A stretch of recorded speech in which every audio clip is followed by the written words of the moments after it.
Hello বন্ধুরা, কিরকম আছো তোমরা সবাই? আশা করি তোমরা সবাই খুব ভালো আছো আর আমিও খুব ভালো আছি। তো আজকে দুপুরে আমি কি কি রান্না করি চলো তোমাদের সাথে শেয়ার করি। তো বন্ধুরা, এইদিকে দেখো আমি সব কিছু কাটাকাটি করে রেখা দিছি, আর এই যে শুটকি, আলু, বেগুন সব কিছু রেডি করে রেখা দিছি। তারপর এখানে আমি বসাই দিছি কড়াই, আর কড়াইটার মধ্যে দিয়ে দিছি বাঁধাকপি সবগুলা, আর দিয়ে দিছি ওটার ভিতরে জল, আর একেবারে আন্দাজ করে লবণ, যাতে পরবর্তীতে না দিতে লাগে। আর বাঁধাকপিটা গরম করছি কেন, পরে দেওয়া যাতে কোনো গ্যাস না বাড়ায়। ওই এলপিজি না, এটা অন্য গ্যাস কিন্তু, ঠিক আছে। তারপর দেখো আমি পাশে বসায় দিছি আর একটা কড়াই, আর ওইখানে এখন কড়াইটা গরম হওয়ার পর দিয়ে দিচ্ছি তেল।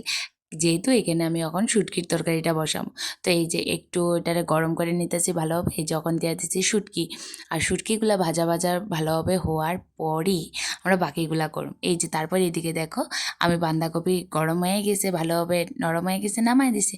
এদিকে দেখো শুটকিও ভাজা হয়ে গেছে, তো এখন এখানে অল্প তেল দিছি, আর তেল দেওয়ার পর বেগুনগুলা ভাজা নিছি যাতে পরবর্তীতে না গইলা যায়। আর এইখানে দেখো এখন বেগুনগুলা ভালোভাবে ভাজা ভাজা হইব।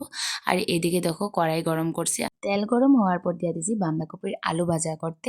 এই যে বাঁধাকপির আলু ভাজা হইতে হইতে এদিকে দেখো শুটকির বেগুন ভাজা হয়ে গেছে, তো বেগুন নামা দিছি, তারপর শুটকির আলু ভাজা বসায় দিছি।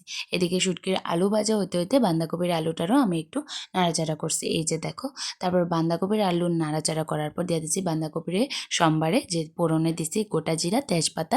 বাঁধাকপি দেওয়ার পর দিছি এখানে মশলা, জিরার গুঁড়া, ধনিয়ার গুঁড়া, নর্মাল চুনটা আমরা দিই, হলুদ গুঁড়া, মরিচের গুঁড়া, এইসব দিয়ে ভালোভাবে নাড়াচাড়া করছি। কিন্তু লবণ দিইনি, কেন কি লবণ তো আবার আমরা আগেই দিচ্ছি সিদ্ধতে, তো তার লেগে দিইনি। এদিকে দেখো শুটকির আলু ভাজাও হয়ে গেছে, নামায়া দিছি।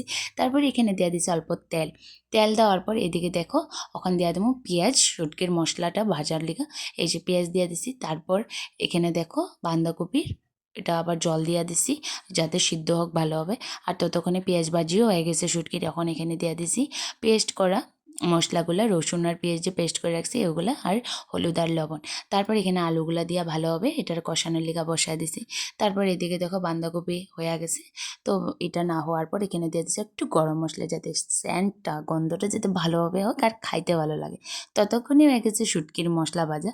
তারপর এখানে দিয়ে দেবো শুটকি আর বেগুন ভাজা, যাতে বেগুনের মধ্যে আর শুটকির মধ্যে ভালোভাবে মশলাগুলো ঢুকুক আর খাইতে যেতে খুব ভালো লাগে। তোমরা কে কে শুটকি খেতে ভালো পাও কমেন্ট করো, আমি তো খুব ভালো পাই। মশলা কষানোর পর দিয়ে দিচ্ছি এখানে ঝোল। আর এদিকে দেখো ডাল নামাইতে লাগবো, আমি তো ভুলেই গেছি ডালের কথা।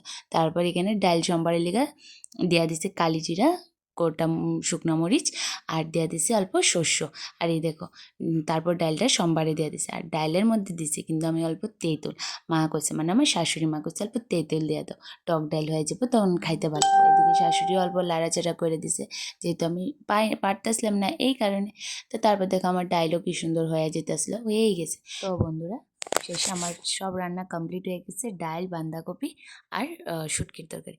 তো এরকম নর্মাল খাওয়া দুপুরে কার কার ঘরে হয় কমেন্ট করে গো, আর শুটকি কারা কারা খাইতে ভালোবাসো কমেন্ট করো। তো আজকের ভিডিওটা অতটুকু, ভালো লাগলে লাইক করবা, শেয়ার করবা, কমেন্ট করবা। Bye bye.